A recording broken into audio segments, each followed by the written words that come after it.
Bienvenue à tous sur WWE Info et voici les titres et on commencera donc avec les résultats de WWE et enfin on terminera avec Seth Rollins.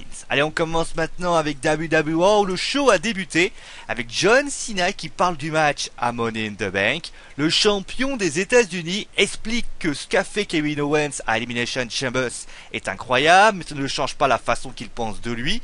Et après Money in the Bank, le temps d'Owens sera terminé et son temps sera de retour. Kevin Owens arrive pour rappeler que ce dimanche il gagnera, mais ce soir il propose un NXT Open Challenge, mais précise que John Cena ne peut pas y participer.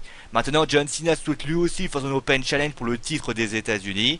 À ce moment-là, Owens propose que celui qui arrive choisisse, et c'est Neville qui arrive et décide de choisir le match pour le titre des États-Unis, prétextant pour information, qu'il a déjà affronté John Cena dans le Open Challenge pour le titre des États-Unis. Bon allez, ce match, comme à NXT, il voit la victoire de Kevin Owens suite à un pop-up pour bombe. Le second match oppose Nikki Bella à Summer Rae qui se termine par une victoire de Nikki, c'est un Red Attack. Nous avons eu droit ensuite à un segment avec Roman Reigns qui déclare qu'il sera Mr. Money in the Bank. Après cela, Kane et la plupart des participants viennent pour expliquer pourquoi ils gagneront. Finalement, ça nous donne le prochain match entre les deux participants, Randy Orton et Sheamus, et victoire par disqualification, mais de Randy Orton, puisque la disqualification a eu lieu lorsque Orton a frappé l'Irlandais avec une chaise. Après le match, Randy Orton inflige une correction pour terminer avec un RKO. Le quatrième match oppose Kane à Dolph Ziggler et victoire de Kane suite à un chokeslam. À noter que durant le combat, Rusev est venu embêter Lana et cette dernière a chuté et semble être tordu la cheville. Cela a d'ailleurs distrait Dolph Ziggler, lui coûtant le match. Vient ensuite le Miz TV avec le titre intercontinental. Ryback et le Big Show sont venus chercher des poux.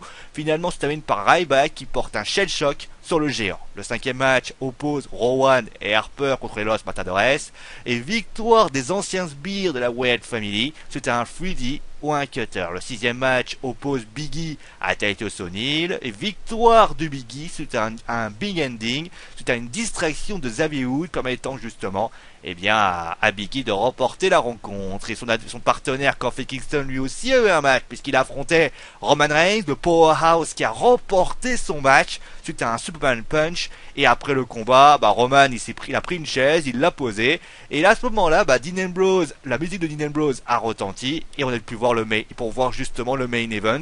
Le main event qui est donc opposait Seth Rollins et un adversaire qu'il a choisi. Donc il a décidé que ce serait les GNG Securities et victoire. Et là Unstable va sans doute sabrer le champagne, il va être très heureux. Victoire des GNG Securities. Et oui, après un pedigree de Rollins, Dean Ambrose et distrait Rollins en lui donnant un petit la ceinture.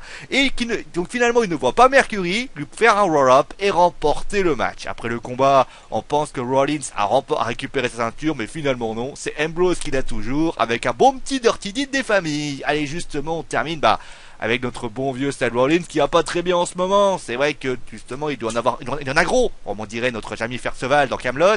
Il doit en avoir gros par rapport à Mercury. C'est vrai ce qu'il a fait aujourd'hui, le tomber, mais au fond, il lui doit quand même une gratitude éternelle. En effet, lors de la Wizard World, Tyler Black, dit Seth Rollins, a déclaré que quand il faisait partie du centre de développement de la WWE, son comportement n'était pas du tout adéquat. Prétendant être le meilleur lutteur, il ne supportait pas le fait qu'il n'était pas dans les rosters principaux. Forcément, ces crises de nerfs sont arrivées aux oreilles des officiels et ils ont voulu s'en séparer. Mais heureusement pour nous et pour lui, Joey Mercury a calmé le jeu et l'a pris sous son aile pour notre plus grand plaisir. En tout cas, la morale de l'histoire, c'est que dans tout sport, football, catch, basket, fasciste, on peut être un joyau, mais on ne vous fera pas de cadeau. Bon allez, sur ce, c'est la fin de ce WWE Info. Je vous souhaite bien sûr une bonne journée. Amusez-vous bien. On se retrouve donc vendredi pour un WWE Info spécial SmackDown, bien sûr, comme il est de tradition le vendredi.